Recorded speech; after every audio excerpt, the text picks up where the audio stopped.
মান সামা রমাদানা সুম্মা আতবাউ সিত্তাম মিন শাওয়ালিন কানা কাসিয়ামিদ দাহর। মাহে রমজানুল কারীমের পর 6টা রোজা আপনি যদি রাখতে পারেন, আপনার আমলনামার মধ্যে সারা বছর রোজা রাখার সওয়াব আল্লাহ তাআলা লিপিবদ্ধ করে দিবেন।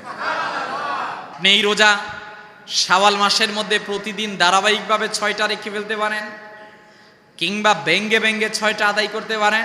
মোট কথা আপনাকে 6টা রোজা রাখতে হবে। এখানে কয়েকটা মাসালা আমাদের বুঝার বিষয়। যেমন রমজানে 1 দিন 2 দিন কেউ রোজা রাখতে পারে নাই। অনেকে আবার এইটা করে যে শাওয়ালের মাসের রোজার চাঁদের যে শাওয়ালের ফজিলত, এইটার জন্য নিয়ত করে, পাশাপাশি যে কাজা রোজাটা, যে রোজাটা ছুটে গেছে ওইটার নিয়ত করে। 2টার নিয়ত একসাথে করে। আপনি কি মাসালাটা বুঝে নেন? 2টার নিয়ত যদি করেন, আপনার এই 2টা নিয়তের একটা নিয়ত গ্র্যান্টেড হবে, সেটা হবে প্রথম কাজা রোজা আদায় করতে হবে। কথা বলেন? আপনি যে নিয়ত করলেন শাওয়াল প্লাস কাজা, না, এই 2টা একসাথে হবে না। 2টা 2 ইবাদত। কাজা যেটা এটা ফরজ। কথা বল নাকি?